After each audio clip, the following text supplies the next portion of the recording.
जिंदगी के भिन्न रंगों को समेट कहानी का आकार देता हूं। कुछ इसलिए ही तो कहानीकार कहलाता हूं।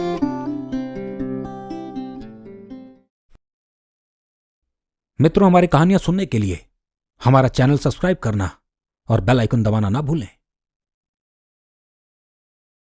कहानियों के घर में आपका स्वागत है। मैं हूं कहानीकार सुधांशु राय और सुना रहा हूं आगे की कहानी, मकबरा भाग 2। कब तक आपने सुना, दो गैंग्स आपस में भिड़ चुके थे और गोलियों की बौछार दोनों ओर से भीषण थी।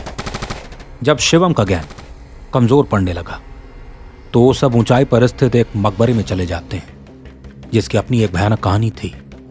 कहा जाता था जो अंदर गया वो जिंदा वापस बाहर नहीं आया। जब वो अंदर गए तो एक सदस्य को एक आकृति अंधेरे में उठा ले जाती है और उसके बाद उसका एक एक अंग सबके सामने आकर गिर जाता है। शिवम और उसके साथी यह खौफनाक नजारा बुत बने देख रहे थे। अब आगे की कहानी। शिवम और उसके साथियों के पास दो ही रास्ते थे, या तो उस मकबरे से बाहर निकल जाएं और अंगतांग के हाथों मारे जाएं, या फिर उस भयावह आकृति का सामना करें और ऐसी दर्दनाक मौत के हकदार बने जो उनकी रूह तक पर ऐसी छाप छोड़ जाए जिसको जन्मों तक वो भुला न सके। शिवम अफरा तफरी में कब्र से दूर जाने लगा। आओ मेरे पीछे आओ, हम इस जगह नहीं रुक सकते। प्रमिला और विराट बिना कुछ सोचे समझे शिवम के पीछे हो लिए। सब के सब एक जगह आकर छुप गए। मैंने कहा था यह जगह शापित है, यहां उस आत्मा का वास है, पर तुम लोगों ने एक भी ना सुनी। देखो देखो कैसे मारा उसने उसे। ऐसी मौत मुझे नहीं चाहिए। विराट डर में बड़बड़ाने लगा। धैर्य से काम लेना होगा, हमें कोई रास्ता तो निकालना होगा। शिवम ने शांत रहने का इशारा किया। पर वो हमें यहां से जिंदा नहीं जाने देगी। मुझे मरना नहीं है। विराट की कांपती आवाज ने सबका मनोबल गिरा दिया। मिट्टी का तेल था ना तुम्हारे पास? शिवम ने अपने साथी की ओर देखा। हाँ है तो, मैंने पीछे के बैग में गैलन बांध रखा है। तो फेर ने जवाब दिया। निकालो उसे। अगर गोलियां काम नहीं कर रही हैं तो आग तो काम करेगी। हमें बस किसी तरह 1 घंटे और काटने हैं, फिर रेतुल हमारी हेल्प को पहुंच जाएगा। तब हम आसानी से बाहर निकलकर अंगतांग से भिड़ सकते हैं। शिवम पूरी बात सबके सामने रख पाता। उसके चेहरे पर खून की एक बूंद गिर गई। सब के सब आंखें फैलाए शिवम को ताकने लगे। पहले एक बूंद, फिर दूसरी, फिर तीसरी। फिर लगा मानो किसी ने उसके सर पर खून की बाल्टी ही उड़ेल दी। शिवम सर से लेकर पांव तक खून से नहा चुका था। गहरी सांस ले उसने अपना सर ऊपर को किया। ठीक ऊपर के चट्टानी हिस्से पर वो आकृति किसी को अपना ग्रास बना रही थी। उसके बड़े लंबे हाथों में वो मृत व्यक्ति मानो एक खिलौना लग रहा था। सब लोग ये दृश्य देख बौखला से गए। उनका एक और आदमी उस शैतानी प्राणी का ग्रास बन चुका था। अभी भी वो धुमेला वस्त्र उस आकृति पर लिपटा था। सिर्फ उसके पैरों से लटक रही जर्जर हो चली चमड़ी ही दिख रही थी। पूरा पांव सड़ गल गया था। काले रंग की परत उस पर जम आई थी। रह रहकर उनसे काले रंग का एक पदार्थ रिस रहा था। अचानक उसकी गर्दन मुड़ी और उसकी नजर नीचे बैठे लोगों पर पड़ी। ऐसे खौफनाक दांत किसी ने न देखे थे। जरूरत से ज्यादा लंबे और नुकीले, आंखें सुर्ख काली और भभकती हुई। चीखम चिल्ली के बीच शिवम ने अपना दाव खेला। उसने अपने साथी से मिट्टी के तेल वाला गैलन मांगा और चारों ओर छिड़कने लगा। इसी बीच 2 लोग और उस आकृति का ग्रास बन गए। एक की तो गर्दन ही मरोड़ कर तोड़ दी उसने, तो दूसरे का पूरा हाथ ही निकल गया। इस भयावह दृश्य को देख प्रमिला बेहोश हो गई। कुछ ही पल में आग का एक चक्र बना दिया शिवम ने। सब आग के इस तरफ खड़े उस आकृति को इस पार से देखने लगे। वो आकृति आग का घेरा पार करने की जितनी कोशिश करती, उतने दर्द में उसकी चीख गूंज जाती। यही सही समय है, हमें बाहर निकल जाना चाहिए। शिवम और उसके साथी ने बाहर का रास्ता ले लिया, पर उनके कदम कुछ ही दूरी पर खुद ब खुद रुक गए। जिस रास्ते से वो आए थे वो पूरी तरह बंद हो चुका था। अनेकों सांप उन पर रेंग रहे थे। शिवम प्रमिला को कंधे पर लिए खड़ा था। तभी प्रमिला को होश भी आ गया। क्या हुआ, सब खड़े क्यों हैं? उसने पूछा, पर जब उसने सामने देखा तो उसे उसका जवाब मिल गया। वो हमें यहां से जिंदा नहीं जाने देगी।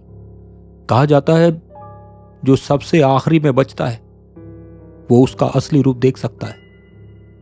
उस आखिरी बचे इंसान को वो इस तरीके से मारती है कि उसकी आत्मा भी इस कब्र में दफन हो जाती है, हमेशा हमेशा के लिए, और वो फिर से उसे अपना गुलाम बना लेती है। प्रमिला बुदबुदाने लगी। होश में आओ, खुद पर काबू रखो। शिवम ने प्रमिला को दोनों हाथों से पकड़कर झुंझलाया। आओ इस तरफ चलते हैं, इधर से एक और रास्ता है। शिवम ने अगुवाई की। जब कुछ दूर चलने पर हवा उनके चेहरे से टकराने लगी तो सबको यकीन हो गया, बाहर का रास्ता अब नजदीक है। लगता है हम बच गए। एक साथी ने अभी खुशी जताई ही थी कि उसके पेट को चीरता एक हाथ आर पार निकल गया। बड़े पैने नाखूनों ने उसके शरीर को जर्जर कर दिया। वो ठीक से चीख भी न पाया, बस बंद आंखों से नीचे की ओर देखता रहा। वो शैतानी ताकत फिर से अपना कहर ठाने लगी।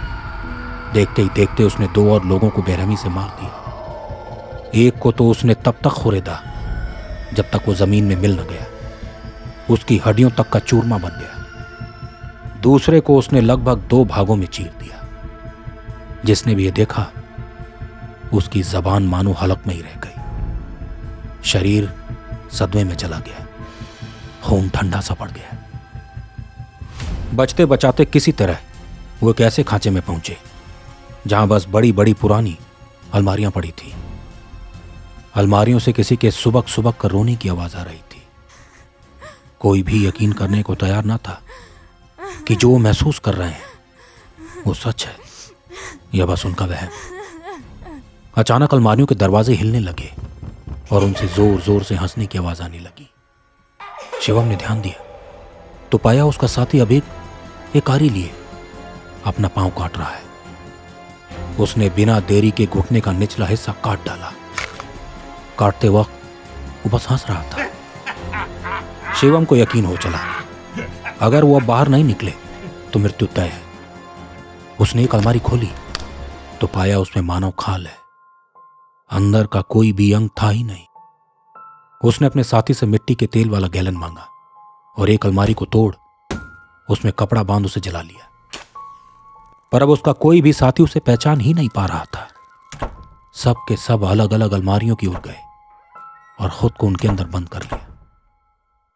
शिवम ने पूरी कोशिश की हर किसी को बाहर निकालने की, पर वो अब शिवम के ही दुश्मन बन चले थे। कुछ ही देर में हर अलमारी के नीचे से खून की धारा बहने लगी। अब शिवम अकेला बचा था। उसने जब नीचे देखा तो पाया उसके पीछे कोई खड़ा है। उसकी बड़ी हो रही परछाई को वो देख सकता था। उसने आग वाली लकड़ी उठाई और बिना देखे बाहर के रास्ते की ओर दौड़ता रहा। कब उसकी आंखों के सामने अंधेरा हो गया उसे पता ही न चला। जब उसे होश आया तो चिल्लाता उठा। सामने रतुल बैठा था। Relax, you are safe now. जब शिवम ने आसपास देखा तो उसकी जान में जान आई। हुआ क्या था? शिवम ने पूछा। तुम्हें याद नहीं? रितुल हैरान था। तुम भागते हुए उस मकबरे से बाहर आए और जमीन पर गिर गए। तुम्हारे हाथ पांव अकड़ गए थे और तुम बार बार कुछ बुदबुदा रहे थे। हाँ, न हक्कम वाम्बा न तोरम वायाम, कुछ ऐसा। तब तक हमने अंगतांग को धूल चढ़ा दी थी, वो भाग चुका था। फिर तुम्हें सीधे यहां ले आए।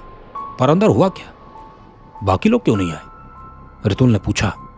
उस मकबरे में डीमन है, उसके खून की प्यास असीम है। मैंने उसके असली रूप को देखा है, इतना डरावना कि जिसकी कल्पना भी नहीं की जा सकती। वो इंसान का शिकार करती है। कुछ को तो मार दिया उसने और कुछ को काबू में कर लिया। मेरे शरीर पर भी उसका कब्जा लगभग हो ही गया था। वो मेरी आत्मा को लगभग ले चुकी थी। शायद आग की लकड़ी की वजह से मैं बच पाया। वो मेरी जुबान में अपनी बात बोल रही थी, न हक्कम वाम्बा न तोरम वयाम। इसका मतलब है मैं आऊंगी अपने मकबरे से बाहर तब तुम सबकी आत्मा मेरी होगी। ऋतुल का गला सूख सा गया। सुना है उस दिन के बाद शिवम को अपनी परछाई से ही डर लगने लगा। अक्सर वो खुद को देख चीखने चिल्लाने लगता। कहता है मैं नूहम तामल को अपने पीछे खड़ा देख सकता हूं। वो मुझसे मेरी आत्मा मांग रही है। इसी के साथ मैं इस कहानी और अपनी वाणी दोनों को विराम देता हूं। मित्रों, यदि यह कहानी आपको पसंद आई तो इसे लाइक और शेयर जरूर करें। और हां, हमारी कहानियां सुनते रहने के लिए हमारा चैनल सब्सक्राइब करना और बेल आइकन दबाना ना भूलें। आप हमें फेसबुक पर सुधांशु राय ऑफिशियल और इंस्टाग्राम पर कहानीकार सुधांशु राय के नाम से खोज सकते हैं।